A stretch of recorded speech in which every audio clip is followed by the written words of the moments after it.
This is a video letter to Governor Kathy Hochul and the members of the state legislature.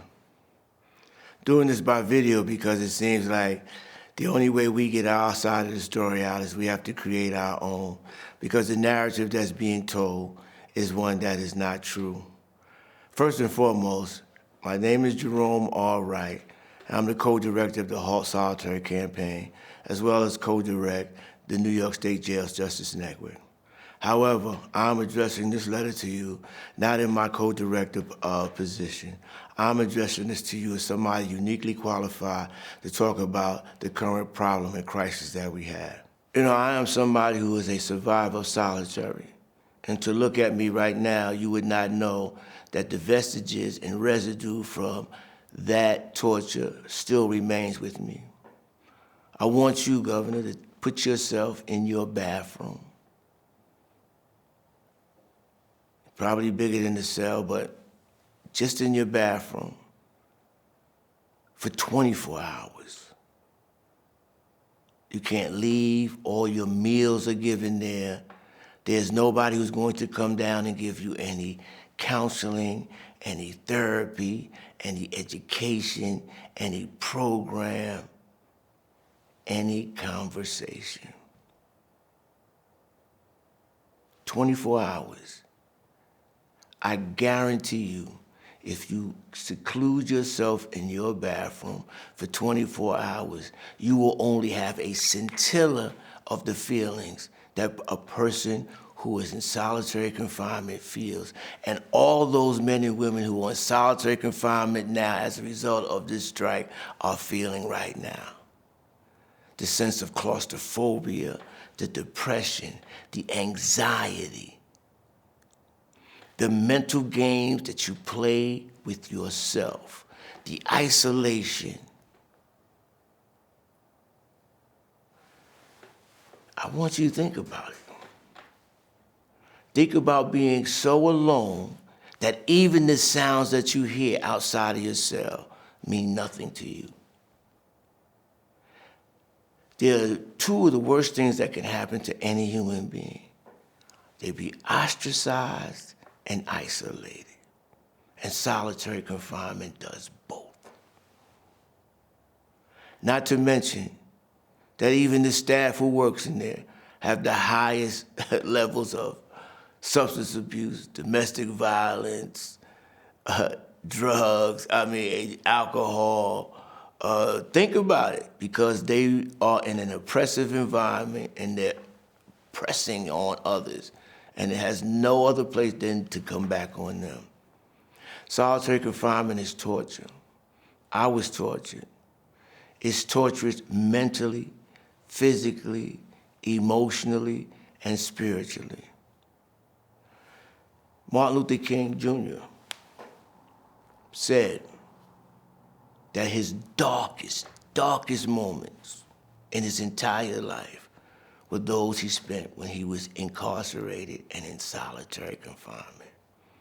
A man who faced death threats daily, bombings, stabbed, hated beyond compare, and his darkest moments were in a solitary confinement cell. Those were my darkest moments too, and the light has yet to fully lift.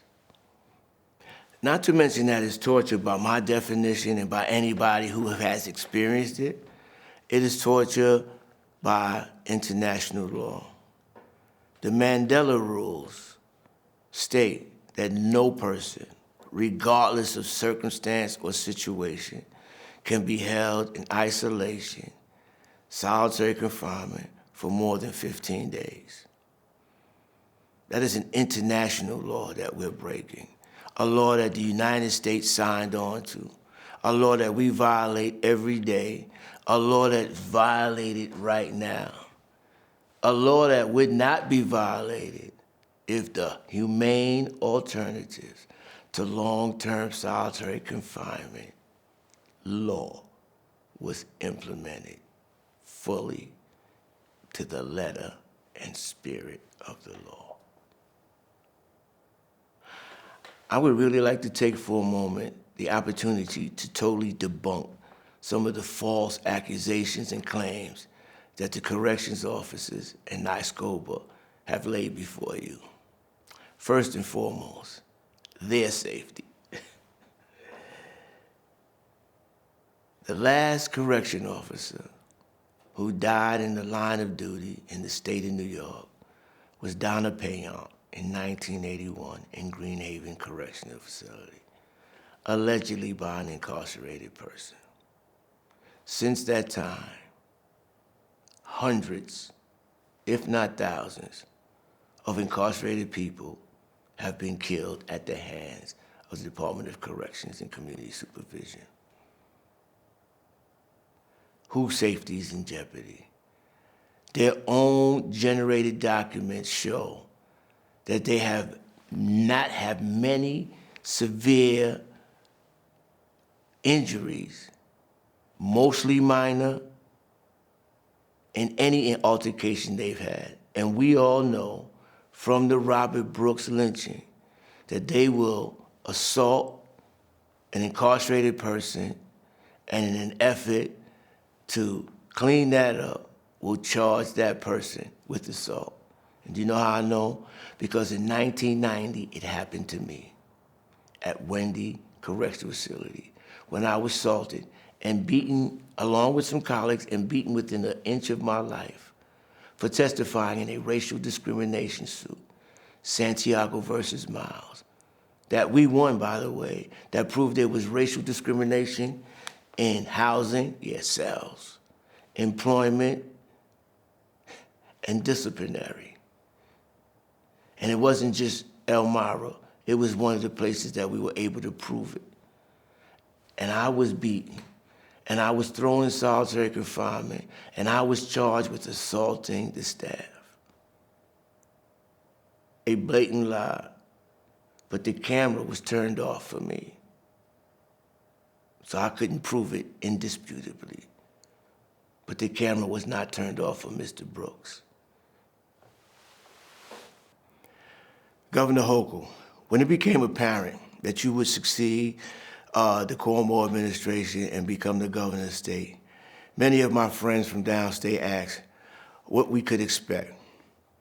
Immediately I told them, I don't know, doesn't look much good because she comes from a lily white town, Hamburg, a suburb of Buffalo, which means she doesn't have much contact with people like me and others, and probably didn't have a lot of affinity for the issues that we wanted to promote. However, I thought that being her husband was the notorious William Bill Hochul, a prosecutor here, federal prosecutor here, I really encouraged my comrades, let's make this about the law. And I was so sadly wrong. I have been disheartened, traumatized by the way this current crisis with the correction guards have gone and the way you have capitulated to their demands. It is unconscionable that during this strike, at least 7 incarcerated people died. I want you to think about that. I want you to think about the fact that this is a subterfuge for the lynching and beating death of Robert Brooks. Why would I say that with such conviction? Because you just negotiated a new contract with the corrections officer and the union. And at no time during that negotiation or bargaining did HALT or any of the things that they're claiming about now really become an issue, or maybe it was even brought up. Why, the week of the unsealing of the indictments, does this charade take place?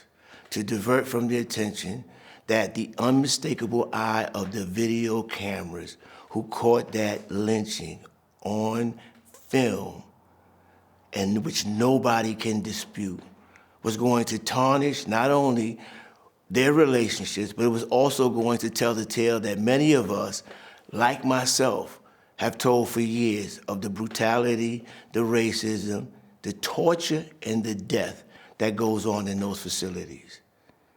Someone once said absolute power corrupts absolutely, and that's what you have in prison. Some people could refer to the Stanford Project, where people knew each other and still abused each other. Well, I'm telling you, we have the Stanford Project on exponential right now. I thought you would follow the law. There is no way that a state agency head could pause or abrogate a duly constituted law that was promoted by supermajorities in both state legislatures, signed into law by the governor, and even though it wasn't fully implemented, had already begun to save thousands of lives. Your capitulation to their demands means what? That you can kill, lynch, torture black, brown, and poor bodies with impunity. Not even impunity, what they say is amnesty. Get a pay raise. Get concessions that you never bargained for before. Complain about staffing. There's no staffing problem on that level. The problem is we have too many people still locked up. And because they knew that the lynching of Robert Brooks was going to generate a bunch of legislative bills that were pro-criminal justice reform bills that would be signed into law, they manufactured this strike, this illegal strike. You know, Governor, when I broke the law, I had consequences. I went to prison. Why is everybody allowed to break the law now and there are no consequences? People talk about HALT, there are no consequences. To be a correction officer who kills, who denies the basic human rights of those under their jurisdiction, that is far worse. I can't imagine that we have delved so far that the rule of law no longer stands in the state of New York. Because the last time I checked, after 12 plus arduous years of fighting to get this into a law, with the sweeping of a pen, you have eviscerated every effort that myself and countless others throughout the state have made. You have even usurped the authority given to our state legislature. Do you know what that is? If you can break the law and be benefited by it, then why do we have so many people locked up who you claim have broke the law? Why are you allowing this subterfuge to force you into a situation where you, the chief lawmaker in this state, would be complicit? Your commissioner has to go. The commissioner of the Department of Corrections, Daniel Martusello, has to go to end the Martusello dynasty that has ruled those prisons for countless decades and who have allowed this culture of lynching, violence, and torture to perpetuate itself, who have allowed us to go back to what I would call pre-Attica periods, where the rights and amenities that's supposed to be afforded every incarcerated person is now being denied. When did incarcerated people's lives no longer matter?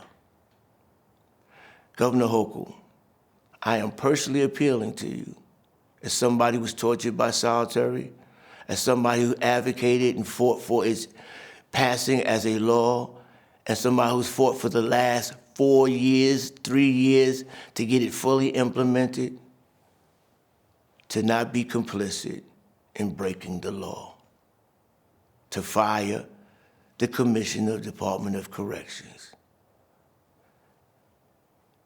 and to realize we will not go back. We're not going back to the reason why those brothers died in Attica. Packages, visits, brutality, racism, solitary confinement, grievance program.